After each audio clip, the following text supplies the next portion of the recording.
Now it's time for the Rant Wheel. You know how it works.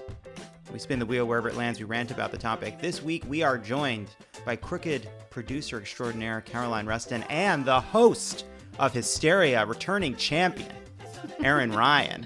I didn't know there were champions of this. There are champions. Caroline, this is your first time on Lovett Or Leave It. This is It is my day. first time. I'm day. so excited. And I'm Erin's producer on Hysteria, so full circle moment here. Pretty exciting for everybody. This week on the wheel, we have Dear Evan Hansen, Chris Cuomo, the Texas abortion law, the electric Ford F-150, the Friends reunion, Barry Diller's Little Island. We have denying Nikole Hannah-Jones tenure, and we have Justice Stephen Breyer. All right, let's spin the wheel.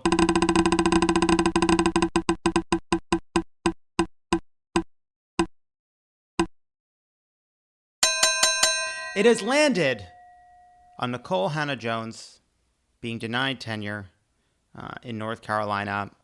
2 points about this. One, obviously this was a political decision because there's been a lot of fear-mongering and bullshit about the 1619 Project. And any other explanation is so clearly false on its face.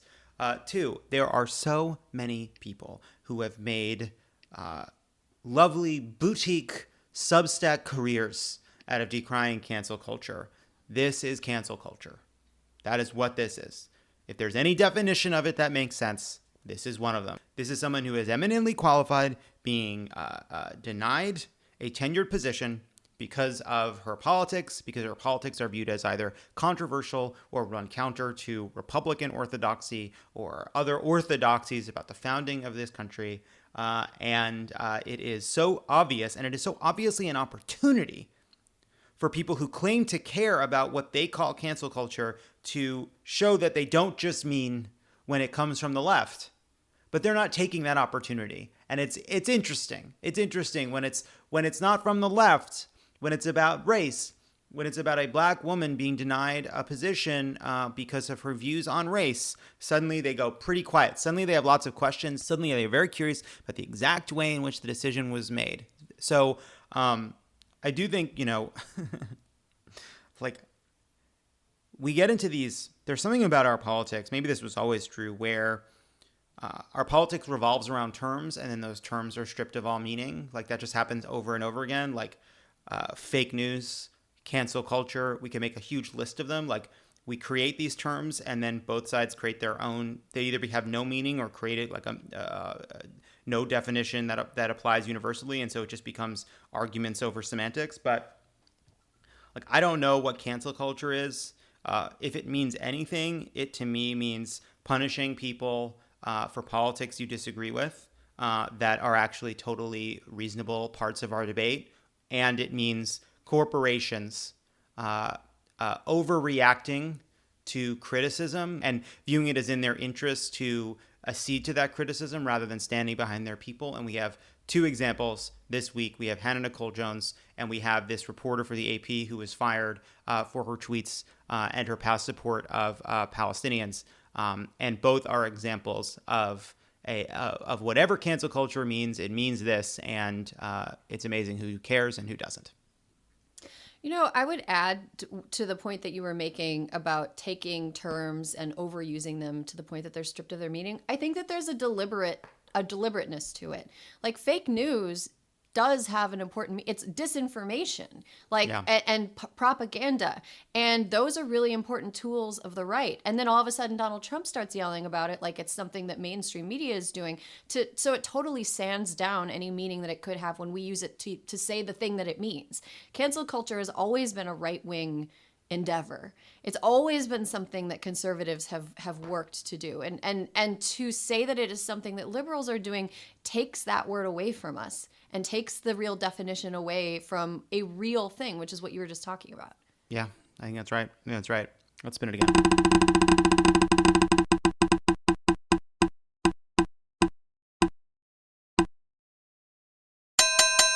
It has landed on the Friends reunion special suggested by one Caroline Reston. Okay, so Lovett, first of all, thanks for bringing me in to bring attention to this like really niche but critically important issue. The Friends reunion on HBO. It's happening. Everyone's super excited, but I'm asking myself why.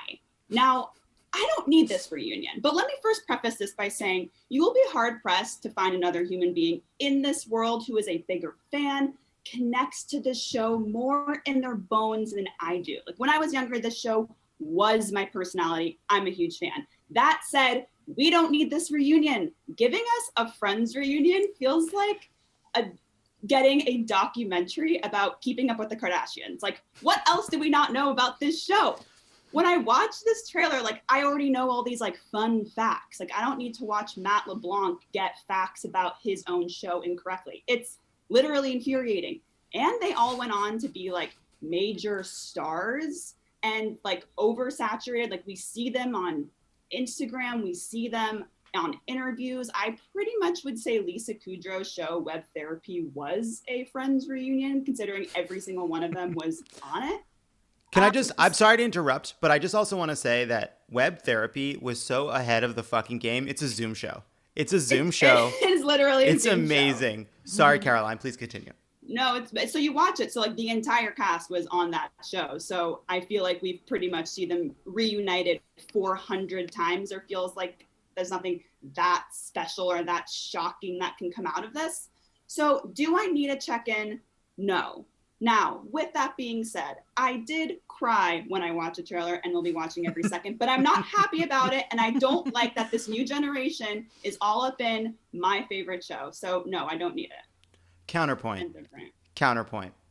I couldn't. So when I saw that there was going to be a Friends reunion, my first thought was, that rules. I want to see these 6 people do an episode of Friends now. I'm interested in that. I'm interested in that content. I want to find out what happened. I want to see them doing those characters all these years later.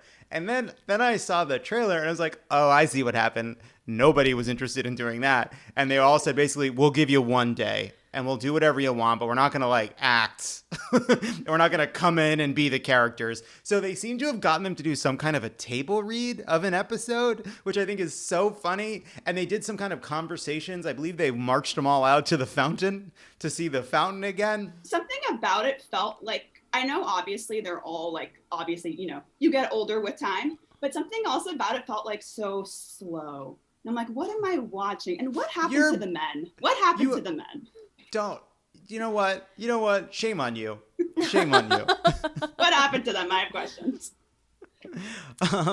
Erin, any thoughts? Yeah, I never really watched Friends, but I did live in New York City for like almost 7 years. Oh, and I think that a Friends reunion, if it was going to be realistic to the authentic living in New York City for a long time experience, would be about how they all got married and had kids and moved so far away from each other they never saw each other again.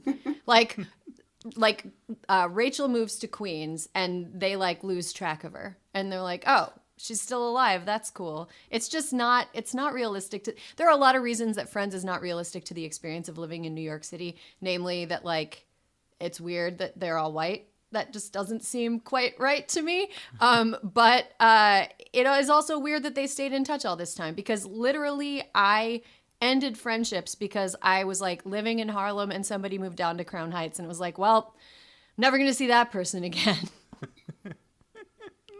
I'm interested in the content. I want to see them all together.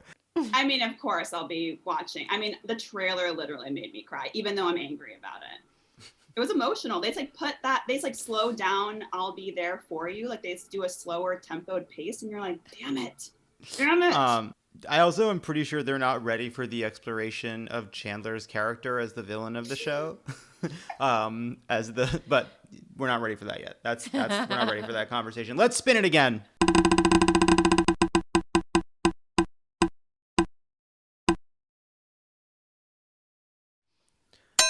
It has landed on Dear Evan Hansen. All right, so here's what I want to say about this. So the trailer is out of the film version of the hit Broadway musical Dear Evan Hansen, and a couple points.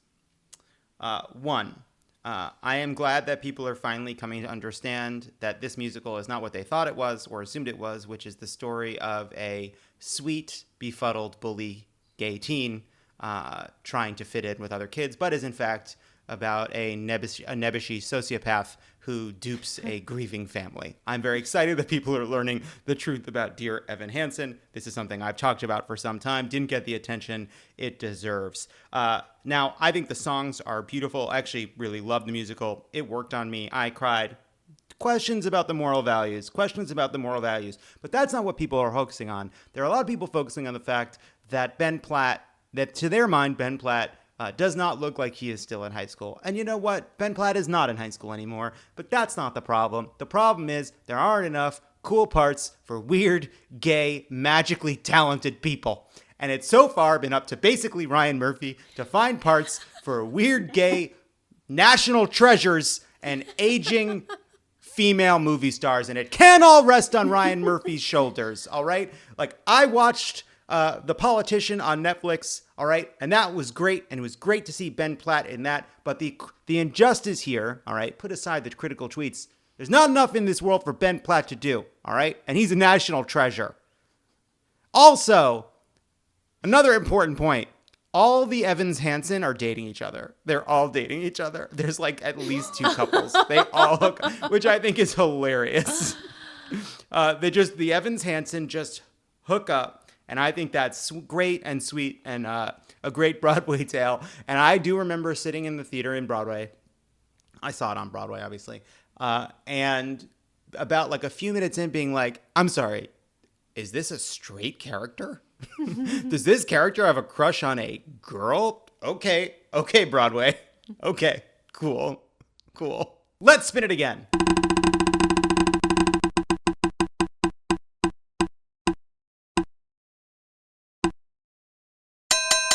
It has landed on the Texas law banning abortion, which was suggested by Erin Ryan. So this week, Texas Governor Greg Abbott, flanked by about 7 Aunt Lydias and a dozen Viagra ads worth of grinning white men, signed into law one of the most draconian abortion restrictions in the country, which is a ban on abortions after 6 weeks gestation, with no exception for rape and incest.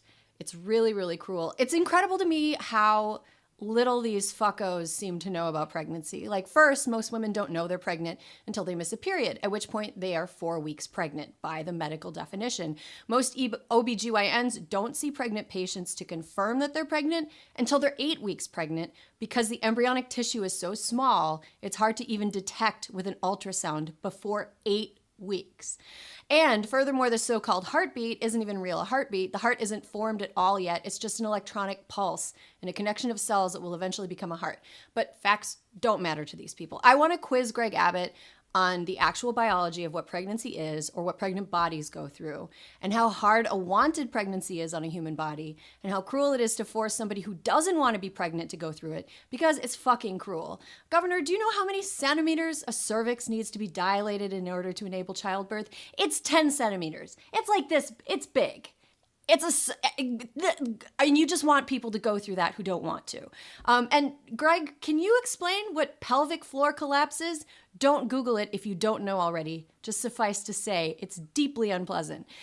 But all the science aside, it's not like Abbott or his ilk have done jack shit to make life easier or safer for parents and children apart from this like abortion restriction.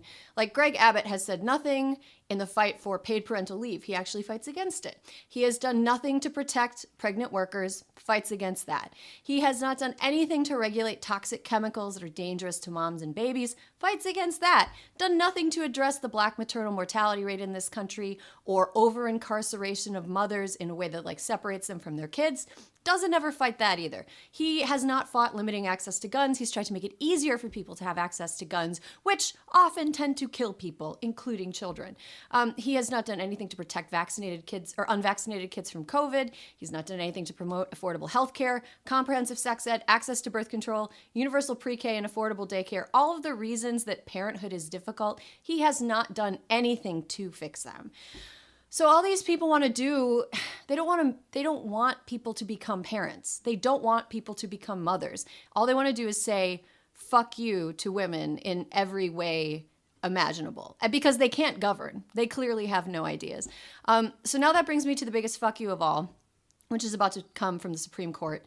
Last week, the Supreme Court agreed to hear a case out of Mississippi that is the first direct challenge to Roe that the court will hear since they have been 6-3 majority conservative. We know that 5 justices on the court are very, very conservative, and maybe John Roberts will defect, but it kind of doesn't matter at this point.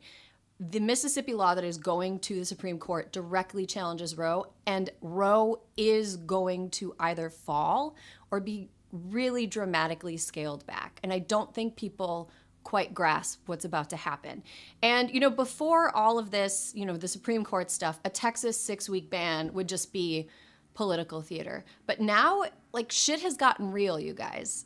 If Roe is overturned, laws like Texas's could actually go into effect rather than what they used to do, which is just be caught up in the court system forever. So, everybody's hair should be on fire about this right now. Not only are these fuckos in Texas total cruel idiots, but their cruel idiocy has a real shot at governing the way that people form their families and what happens inside people's bodies.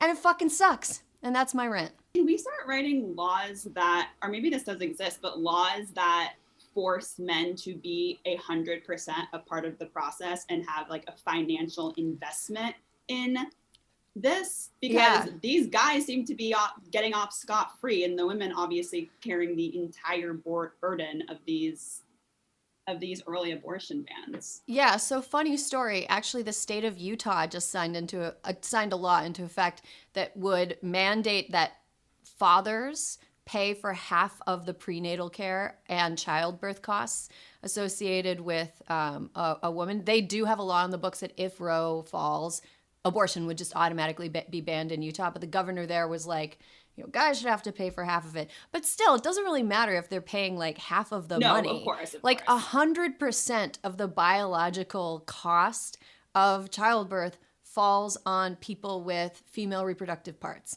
So it's unbelievable. And yeah, it's bad.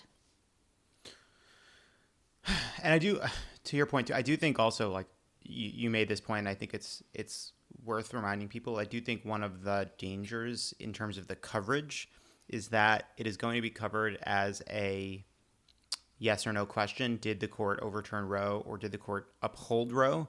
And Supreme Court justices are political creatures, despite what Justice Stephen Breyer says. And reminder, Justice Stephen Breyer says because the court's not political, he's not sure he's going to retire.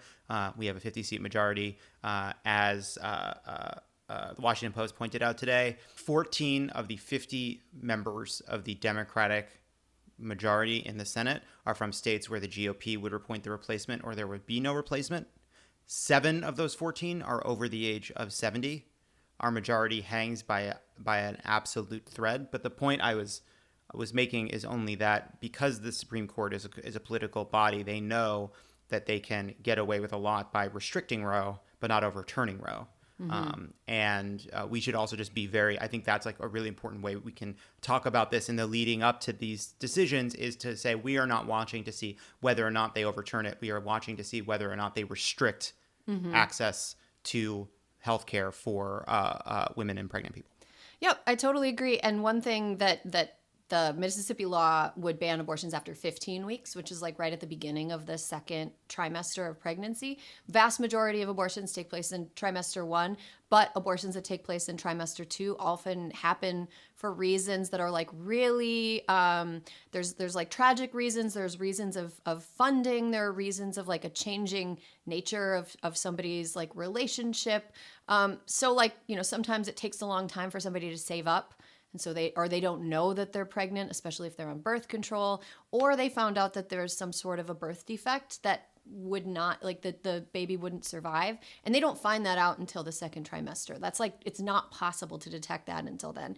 So this ban, I think a lot of lay people who don't know about the process of pregnancy or what this looks like might think oh, that's totally reasonable. They have enough time. No, it's not reasonable. And it should be a private decision between a pregnant person and their doctor, because you don't want to be inside the life of a person who has to make a decision that's that hard. Why are we inserting ourselves into that? It's just, It's so inhumane to me. Like, it makes my, like, flames on the side of my face. Like, it makes me so furious. And banning abortions doesn't stop people from getting abortions. In fact, more people will probably getting abortions the more bans are being put in place. So it's just like it's so scary and frustrating because this is not an end to an abortion. This is an end to legal abortion and safe abortion.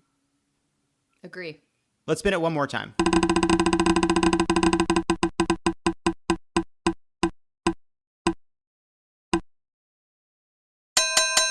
It has landed on Stephen Breyer. Here's just a quick point on Stephen Breyer. Because Stephen Breyer has some kind of book tour coming up, and he gave this speech about how justices shouldn't be political, and justices aren't political, and his kind of pretty obtuse defense of why he thinks that the court is not a political body. Like, okay, you know, would be great if the court wasn't a political body. It would be great if I could eat the amount of fast food I want to eat without facing the consequences I do face. There are lots of things in this world I wish were true that aren't true, and you have to live as, you can't just live as the thing you wish were true is true, because then, well, there are problems. Problems I won't get into here in this space. But the Washington Post pointed this out today, and I do think it's worth highlighting, which is that Democrats have a 50-seat majority. That 50-seat majority is incredibly tenuous. It is incredibly tenuous, obviously, in the upcoming midterm election, though I think the Senate majority is less in doubt than the House majority. But it's tenuous in another way, which is there are 14 Democratic senators right now from states where if they were to leave office because of a resignation or because of God above, those seats would either not be filled or they would be filled by a Republican. Of those 14, 7 are 70 plus. 7 members of the Democratic Senate majority come from states where they either would not be replaced or would be replaced by a Republican and are over the age of 70 years old. There is way too much riding on the ongoing beating of septuagenarian hearts. Right now, there's a beat, beat, beat. If that stops, beat, beat, beat. Could stop at any moment. Could stop in the night. Could stop during the day. Could stop on the elliptical. Beat, beat, beat.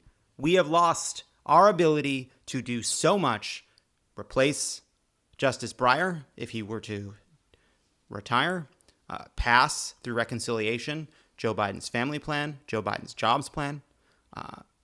And potentially, if we were to lose the House, our ability to make sure that Republicans don't steal this election. So it is a reminder that this moment is one of incredible urgency in the courts, urgency on the legislative fronts, and urgency in terms of having the ability to protect what is now a 3-person liberal wing of the court. And I find all of the obtuse nonsense coming from those saying we shouldn't tell Stephen Breyer to resign to be pretty ridiculous.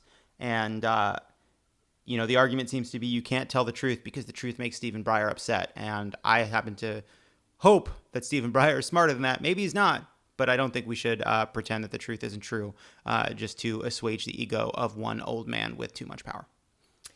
Yeah, just because he is a great Supreme Court justice and during his tenure has done really important work, that doesn't make him a very good assessor of the political climate. You know what I mean? Like, they're two different skill sets, and I totally agree. He should definitely consider retiring. But my only thing is, like, if he retired, would Senate Democrats be forced to, would Biden be forced to nominate Joe Manchin's shithead nephew? Otherwise, Joe Manchin would vote him down. What kind of a replacement for Breyer would they be able to get through with this current slate of Democrats? I think that is a tomorrow problem. You're totally right. Joe Manchin may very well have objections, but we can't allow the potential for Joe Manchin objections we need to put forward the best progressive. I know you don't disagree, but I'm just, how I think about it is yeah, maybe that's possible. Maybe that fight is the fight to come, but you have to have that fight. And so is there a possibility that Joe Manchin puts up a stink if we nominate a real progressive? Maybe, but we got to put up that progressive. But that's not an option we have right now. Also, I take back my rant. I think we really, really need this Friends reunion. Like, I think that's all we have to hold on to now. We need it.